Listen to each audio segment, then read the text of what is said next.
Welcome back to the channel, everybody. Zach with Money Pit RC. On today's episode of Sunday Recap, we have some carnage.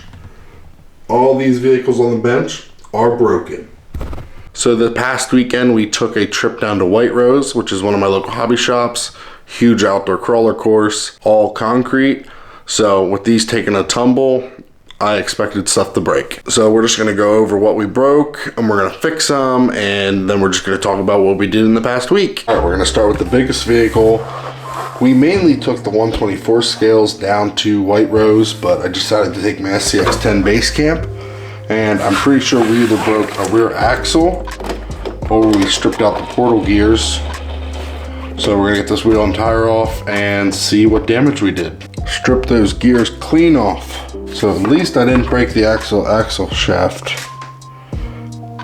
Just the portal gears. Really not even this gear. Just the one that goes on the axle shaft. At least that's a simple fix. Get some gears ordered up and we should be good to go. Up next is the racent, and we broke the body mounts, which it literally just looks like it's secured into the sides. So maybe a little epoxy. These mounts, it looks like it just slides into the sides.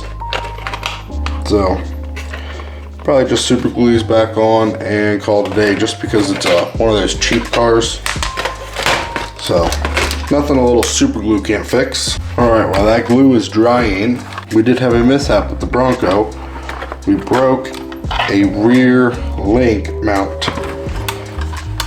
So I wouldn't really say broke it, I'd say the screw backed out. So what I did on Amazon, I went and got a whole bunch of these 1.4 nuts. So every part that goes to the 3D printed, we're gonna put a nut on the back and put some Loctite on it just so the bolts don't back out. Pretty simple. Other than that, this thing performed really well for being a hard body and all that, but it did perform well. I was very impressed. The only thing that lacks is the stock electronics, but other than that, I'm not too worried about it. All right, that was a pretty simple fix. It might be hard to see, but all I did was where the links went through the actual 3D printed material, I got a longer screw, and then I put one of those nuts on the end, and then I put a little bit of super glue on the end of the threads just so it stops from backing out. Did that on all 4 of the links, and I did it also on the shocks where it actually goes through. Just because the 3D printed material really doesn't have any threads, and the holes are just the size of the screws. So as soon as you go, it just strips right out. So I feel like that was an easy hack that we did. And this one is back 100% ready to go. So this one is rocking the same chassis. So what I'm gonna do is I'm gonna do the same thing that I did on that. Whatever goes through, just put the nuts, just so they're a little bit more secure. We did exactly the same thing on this one. Put the longer bolts in, put the nuts on, and then put a little bit of super glue on the ends, just to kind of prevent them to backing off. I did order a new body for it, just because I don't like this one. So we're gonna change it up a little bit and put a new body on it.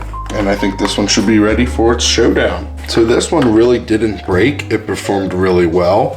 My only issue is that I used the wrong bolts for the rear axle, so they hit the inside of the wheel. So we're gonna take the wheel off, put the correct size bolts in, and we should be good to go.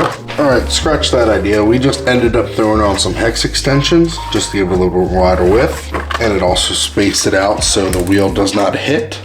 I always wanted to put some hex extensions on this because it is still running just the stock axles with the stock axle shafts. Not the stock axle shafts, the stock axle size, because we are running the OGRC universal shafts just to help with the durability and the steering angle. So this one is 100% done, ready to be back on the board, ready for another outing. I know you're probably thinking to yourself, why is this one on the bench?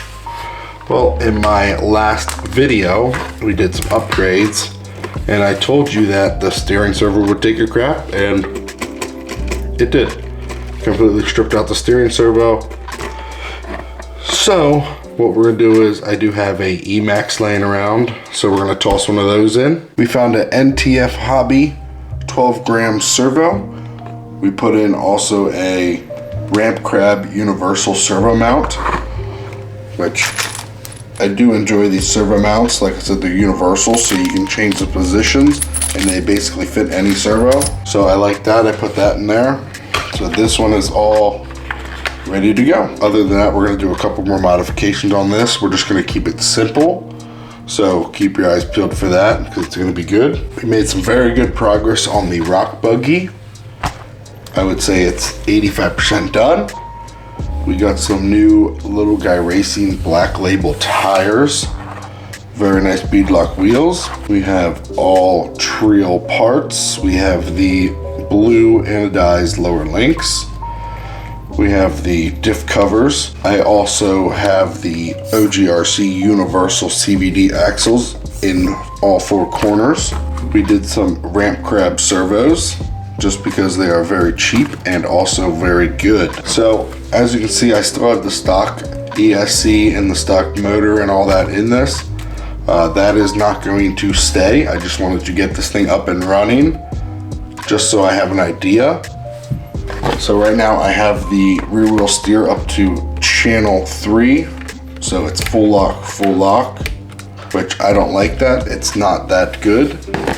So what I ended up doing is I picked up this FlySky G7P, which has this dial on the top. And I can put the 4-wheel steer into that. So this is my first ever actual FlySky radio, and I'm very excited to get this thing programmed up once I get the new electronics in this car, which of course we're gonna do some Fury Tech electronics.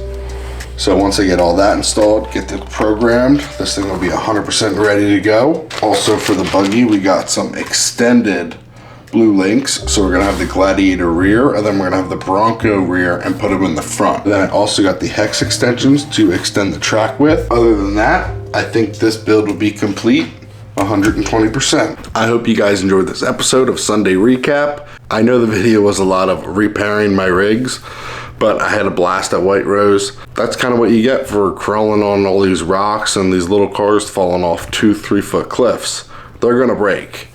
So I'm happy that they're all fixed though. Well, most of them I had to order parts, but most of them are all fixed. They're ready to rock and roll. Excited to get this 4-wheel steer buggy build done. By next video, I will have it 100% done. So excited to see that. Make sure you follow the Instagram and all that so you get a sneak peek of when it's done. I hope you guys enjoyed this video. Like, comment, subscribe if you haven't already. I'll catch you guys in the next video.